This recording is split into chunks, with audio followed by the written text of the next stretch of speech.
Hello and welcome everyone. आज हम discuss करेंगे स्टैटिस्टिक्स सब्जेक्ट के प्रीवियस ईयर के क्वेश्चन पेपर के बारे में डिस्कशन।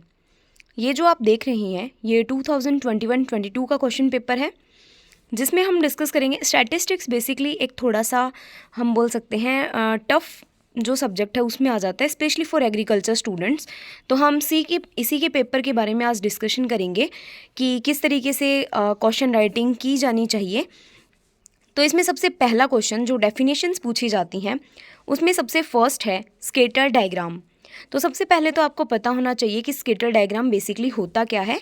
अब इसमें बोला है कि 2 से 3 लाइंस में हमें अपना जो आंसर है वो लिमिट करना है। तो हम स्केटर डायग्राम के बारे में लिख सकते हैं कि स्केटर डायग्राम जो है वो बेसिकली कोरिलेशन कोफिशिएंट को मेज़र करने के लिए यूज़ किया जाता है। और इनका जो स्केटर डायग्राम के बेसिस पे जो कोरिलेशन है वो 3 तरीके का होता है। 3 तरीके से हम उसको स्केटर डायग्राम में रिप्रेजेंट करते हैं। तो इसके लिए हम लिख सकते हैं कि scatter diagram is the simplest way of the diagrammatic representation of correlation.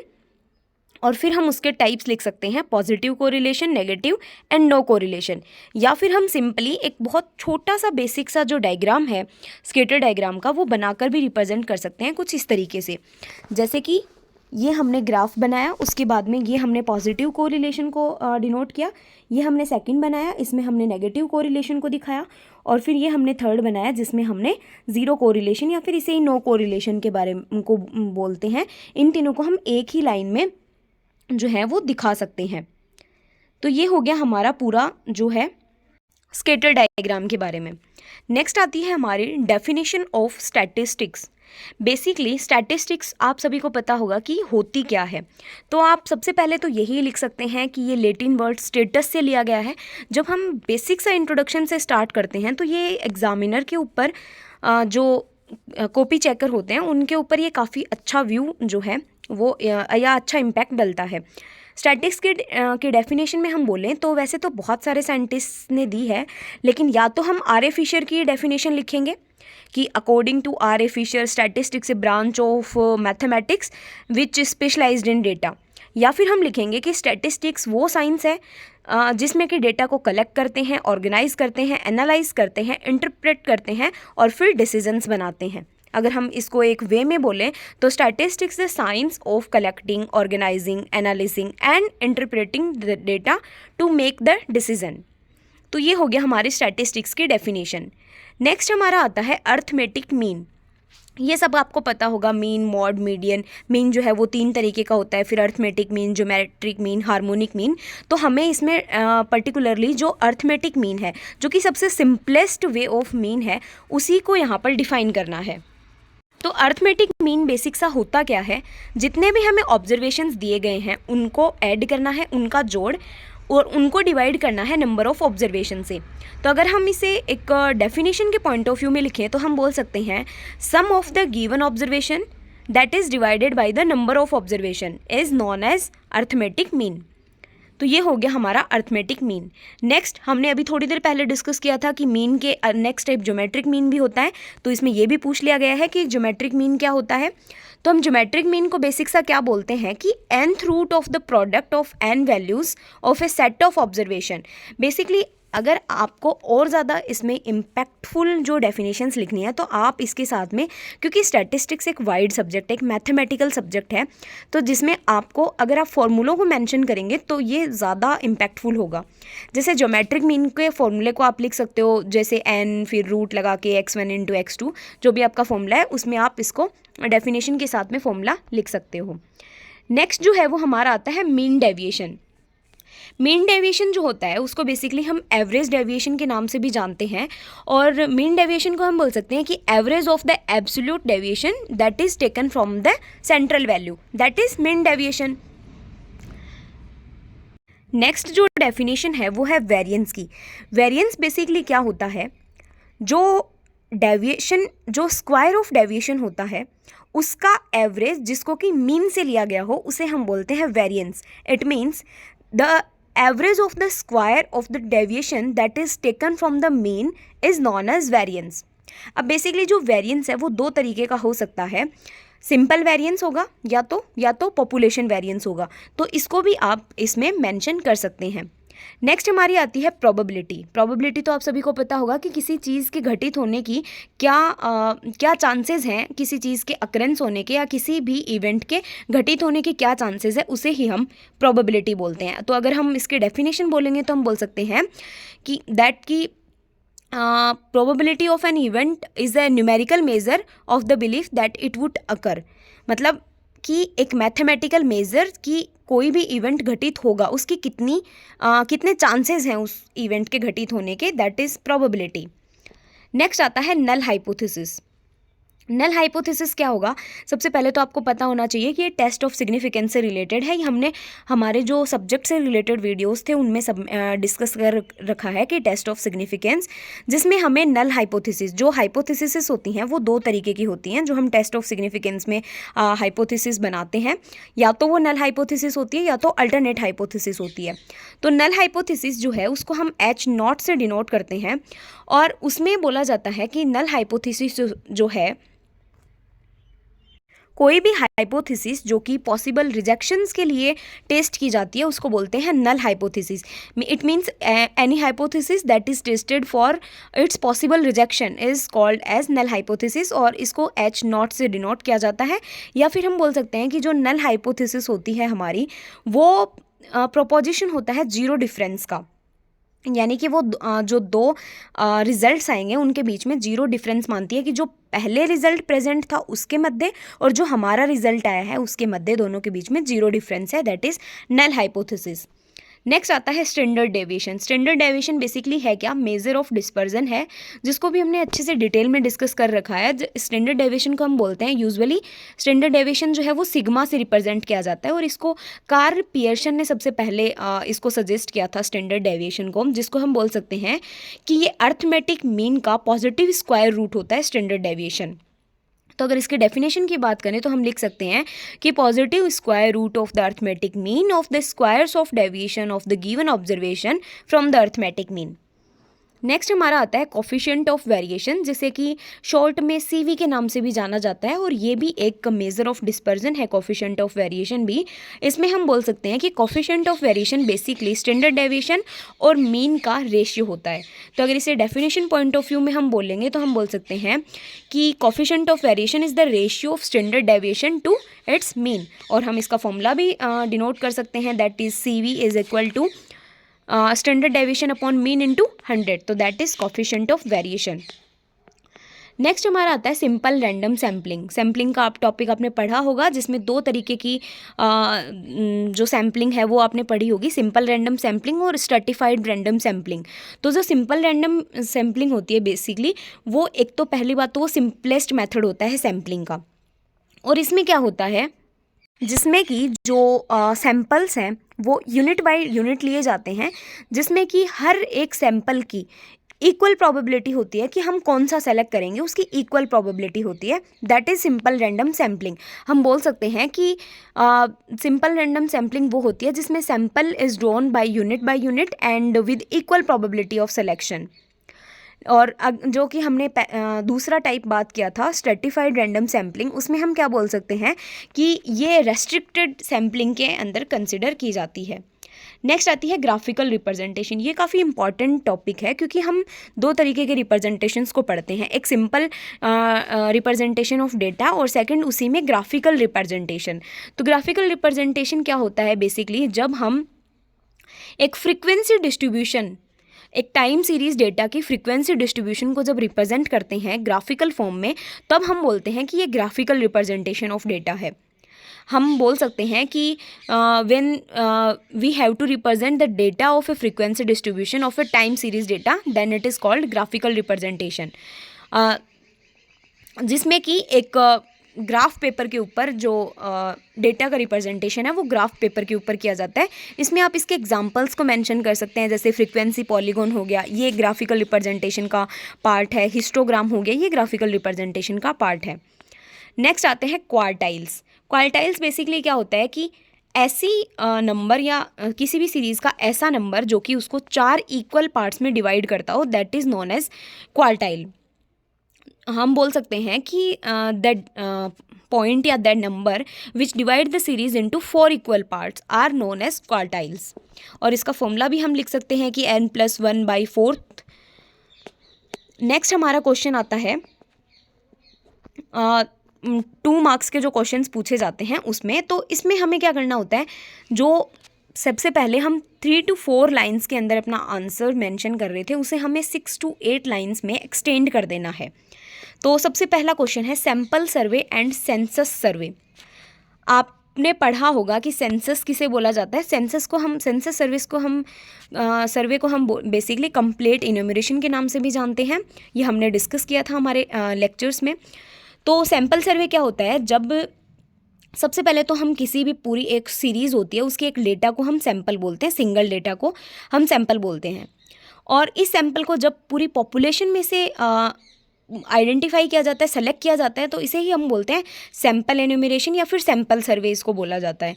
जबकि सेंसस में क्या होता है, हम हर एक यूनिट को काउंट करते हैं पॉपुलेशन में से कुछ पर्टिकुलर कैरेक्टरिस्टिक के लिए, जिसे हम कंप्लीट इन्यूमरेशन बोलते हैं। इट्स मीन्स क्या हुआ, सैंपल सर्वे में तो हम क्या करते हैं, जैसे सपोज़ कि 10 डेटा हैं हमारे पास, हमने किसी भी 1, 2, 3 डेटा को सेलेक्ट किया रैंडमली और उसमें से जो रिज़ल्ट निकाला हमने उसको हम बोल देते हैं सैंपल सर्वे। जबकि सेंसस सर्वे में क्या होते हैं, हमने जो 10 डेटा लिए हैं हम उन 10 डेटा के हर एक डेटा के कैरेक्टरिस्टिक्स को देखेंगे, यानी कि 10 के 10 को देखेंगे। That is census survey and complete enumeration. Next जो क्वेश्चन है वो है give the formula for calculating median in case of discrete and continuous frequency distribution. हमने डिस्कस किया है कि जो मीडियन है उसको किस तरीके से निकाला जाता है, और फ्रीक्वेंसी डिस्ट्रीब्यूशन के लिए जो डिस्क्रीट और कॉन्टिन्यूस फ्रीक्वेंसी डिस्ट्रीब्यूशन है ये आपको याद करना होगा। मैं एग्जांपल के लिए बता देती हूँ। जैसे कॉन्टिन्यूस फ्रीक्वेंसी डिस्ट्रीब्यूशन का फॉर्मूला होता है median is equal to XL plus bracket n/2 - C divided by F into H, जहाँ पर XL जो है वो मीडियन क्लास की लोअर लिमिट को रिप्रेजेंट करता है, N जो है वो टोटल फ्रीक्वेंसी को रिप्रेजेंट करता है, F जो है वो मीडियन क्लास की फ्रीक्वेंसी को, और H जो है वो क्लास इंटरवल्स के बीच में क्या विड्थ है उसको रिप्रेजेंट करता है। लेकिन फिर भी अगर आपको समझ में नहीं आता है, इस टॉपिक को हमें डिटेल में डिस्कस करना है, तो आप नीचे कॉमेंट सेक्शन में मुझे नोटिफाई कर सकते हैं। नेक्स्ट क्वेश्चन है chi square test of independent attributes. आपके एग्जाम पॉइंट ऑफ व्यू से काई स्क्वायर टेस्ट जो है वो बहुत ज़्यादा इंपॉर्टेंट है, चाहे स्मॉल क्वेश्चन में इसको पूछा जाए चाहे लार्ज क्वेश्चन में इसको पूछा जाए, लेकिन काई स्क्वायर टेस्ट के क्वेश्चंस बिल्कुल आएंगे। सबसे पहले तो आपको पता होना चाहिए कि काई स्क्वायर टेस्ट जो है उसको कार्ल पियर्सन ने दिया था, जिनको हम काई स्क्वायर से ही वो करते हैं। और काई स्क्वायर टेस्ट को हम 2 चीज़ों को आइडेंटिफाई करने के लिए यूज़ कर सकते हैं, एक तो गुडनेस ऑफ फिट, दूसरा इंडिपेंडेंस ऑफ एट्रीब्यूट्स। अब यहाँ पर क्या पूछा है, इंडिपेंडेंट एट्रीब्यूट्स के लिए ही पूछा है, तो हमें उसी के लिए लिखना है, इंडिपेंडेंट एट्रीब्यूट्स के लिए ही काई स्क्वायर टेस्ट को, जिसमें हम बेसिकली तो हम टेबल्स बना के बताते हैं। Chi square test of independent attributes में एक कॉन्टिनेंशियल टेबल बनती है जिसमें 2 वे, जो कि 2 वे टेबल होती है। तो इसका आप एग्जाम्पल सेट में क्या एट्रीब्यूट्स होते हैं, क्या कॉन्टिजेंसी टेबल होती है, इसको आपको डिटेल में देखना है। नेक्स्ट हमारा आता है मीडियन क्या है।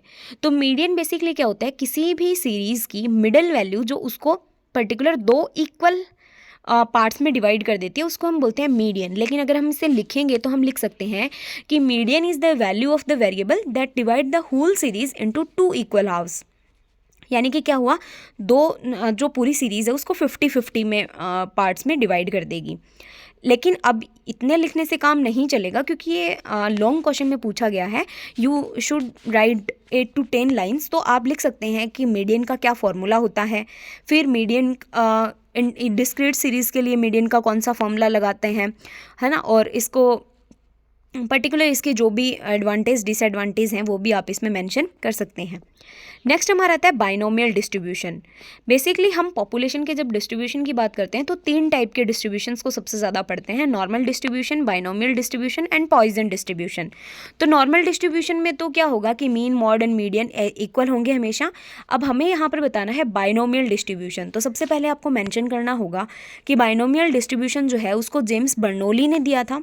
ये बहुत इंपॉर्टेंट क्वेश्चन है, काफ़ी बार पूछा जाता है। और बाइनोमियल डिस्ट्रीब्यूशन जो है वो तभी लागू होगा, तभी मतलब किसी भी पॉपुलेशन के ऊपर बाइनोमियल डिस्ट्रीब्यूशन लागू होगा जब वो कुछ सिचुएशंस को मानेगा, और वो सिचुएशंस क्या हो सकती हैं कि एक तो जो किसी भी ट्रायल की जो प्रोबेबिलिटी होगी एक सिंगल ट्रायल की, वो पी के इक्वल होगी।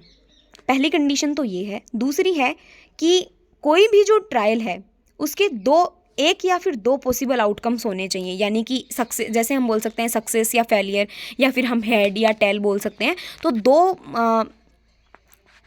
दो पॉसिबल आउटकम्स जो हैं वो होने चाहिए उसके। इसी तरीके से आप बाइनोमियल डिस्ट्रीब्यूशन में और भी इसके जो भी कैरेक्टरिस्टिक्स हैं, जैसे कि इसका मीन जिसको म्यू बोलते हैं, मीन एनपी के इक्वल होता है। इसका वेरिएंस जो है वो कम होता है हमेशा मीन से बाइनोमियल डिस्ट्रीब्यूशन के केस में, और ये बाइनोमियल सीरीज़ के ऊपर बेस्ड रहता है। इसमें डिस्क्रीट वेरिएबल्स को यूज़ किया जाता है। ये सारे जो टॉप पॉइंट्स हैं ये आप मेंशन कर सकते हैं।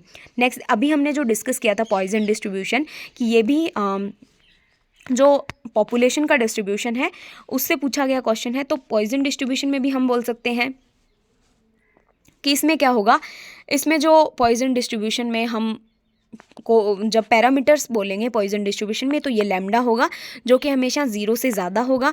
अगर हम इसके मीन म्यू की बात करते हैं तो ये हमेशा लैम्डा के बराबर होगा। वेरिएंस की बात करें तो ये भी लैम्डा के इक्वल होगा, और इसमें मीन हमेशा वेरिएंस के इक्वल होता है। ये बात आपको ध्यान में रखनी है कि पॉइजन डिस्ट्रीब्यूशन में मीन जो है वो वेरिएंस के इक्वल होता है।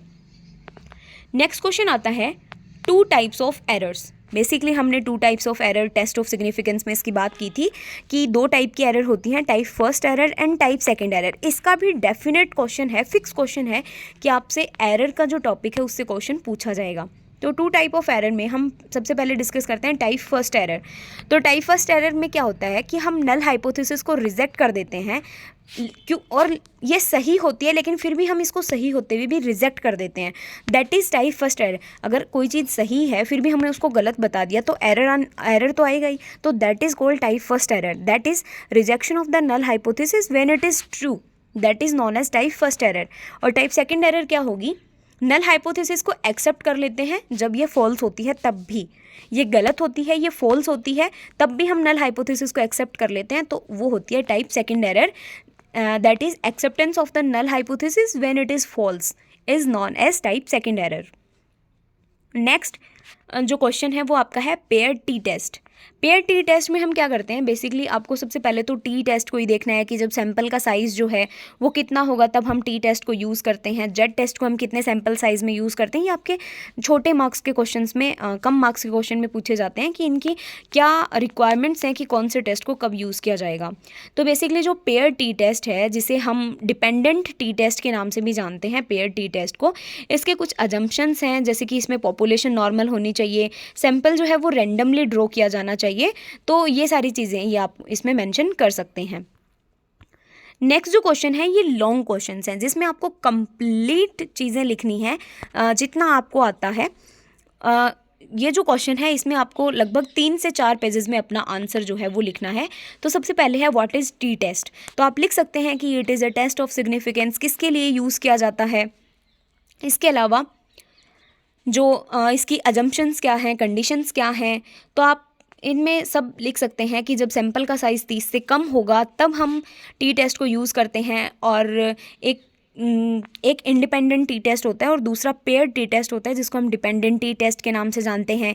इसके क्या बाकी फॉर्मूलेज वगैरह क्या हैं, ये सारी चीज़ें आप इसमें कंप्लीट तरीके से देख सकते हैं। और टी टेस्ट वैसे भी काफ़ी इंपॉर्टेंट है।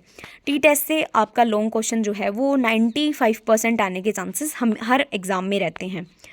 नेक्स्ट क्वेश्चन है define the coefficient of correlation between 2 variables, give the formula for correlation coefficient and also discuss their properties. तो कोरिलेशन कोफिशिएंट की जो प्रॉपर्टीज़ हैं वो तो बहुत ज़्यादा इंपॉर्टेंट है। सबसे पहले हम थोड़ा सा देख लेते हैं कि कोफिशिएंट ऑफ कोरिलेशन क्या होता है। तो बेसिकली क्या होता है, कोफिशिएंट ऑफ कोरिलेशन को हम आर से रिप्रेजेंट करते हैं। और कोरिलेशन कोफिशिएंट को मेज़र करने के 2 मेथड्स होते हैं बेसिकली। एक होता है स्केटर डायग्राम, एक होता है Karl Pearson coefficient of correlation. ये सारी चीज़ें आपको इसमें मेंशन करनी है। अगर हम कुछ कोरिलेशन कोफिशिएंट की प्रॉपर्टीज़ की बात करें तो हम बोल सकते हैं कि कोरिलेशन कोफिशिएंट हमेशा -1 से +1 के बीच में ही लाई करेगा। तो ये जो क्वेश्चन है ये न्यू टाइप में भी पूछा जाता है कि कोरिलेशन कोफिशिएंट की रेंज क्या होती है। इसके अलावा अगर कोरिलेशन कोफिशिएंट 0 से कम है तो फिर जो हम इसे बोलेंगे कि नेगेटिवली कोरिलेटेड है, यानी कि R जो है वो -1 है, तो इसको हम बोलेंगे कि ये परफेक्टली नेगेटिव कोरिलेशन है। तो ऐसे इसकी बहुत सारी प्रॉपर्टीज़ हैं जिनके बारे में आपको देखना चाहिए। नेक्स्ट क्वेश्चन इसका आता है, नेक्स्ट और last question, define dispersion. Measure of dispersion से भी आपके भी लॉन्ग क्वेश्चन पूछा जाएगा क्योंकि ये सबसे इंपॉर्टेंट है, इसके अलावा और कहीं से क्वेश्चन बनने के चांसेस ही नहीं हैं। तो डिस्पर्जन को डिफाइन करो, इसके डिफरेंट मेजर्स कौन से हैं और उनकी प्रॉपर्टीज़ लिखो। तो सबसे पहले तो डिस्पर्जन होता क्या है? डिस्पर्जन का मतलब होता है स्कैटर्डनेस, कितना बिखराव है। ये हमें आइडिया देता है किसी भी डिस्ट्रीब्यूशन की होमोजेनिटी एंड हेट्रोजेनिटी के बारे में। जो डिस्पर्जन जो है वो ये हमें आइडिया देता है। अगर हम मेजर ऑफ डिस्पर्जन की प्रॉपर्टीज़ की बात करें तो ये जो है ये ऑल ऑब्जर्वेशंस के ऊपर बेस्ड होना चाहिए, रिजिडली डिफाइन होना चाहिए, लेकिन हमें यहाँ पर हर एक जो डिस्पर्जन का मेथड है उसके बारे में, उसके प्रॉपर्टीज़ के बारे में लिखना है। तो जैसे कि हम बोलें कि कॉमन मेजर ऑफ डिस्पर्जन्स कौन कौन से हैं, तो उसमें इन्वॉल्व कर सकते हैं जैसे रेंज हो गया, मीन डेविएशन हो गया, वेरिएंस हो गया, standard deviation, coefficient of variation जिसे CV के नाम से जानते हैं, और क्वार्टाइल डेविएशन हो गया। ये सारे जो हैं ये मेजर ऑफ डिस्पर्जन हो गए। अब जिसमें आपको हर एक मेजर ऑफ डिस्पर्जन, जो हमने अभी 6 मेजर ऑफ डिस्पर्जन यहाँ पर डिस्कस किए हैं, उनकी सबकी डेफिनेशन के साथ में उनके एक 2 या 3 प्रॉपर्टीज़ के बारे में आपको लिखना है। जैसे रेंज जो होता है, तो रेंज क्या होती है? जो हाईएस्ट वैल्यू होती है और लोवेस्ट वैल्यू होती है किसी भी ऑब्जर्वेशन में, उसके डिफरेंस को हम रेंज बोलते हैं।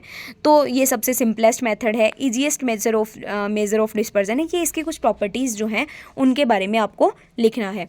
और इसी तरीके से आपको अपना पूरा पेपर जो है वो आप अच्छे तरीके से अटेम्प्ट कर सकते हैं। Hope you like the video. If you like share and subscribe the channel.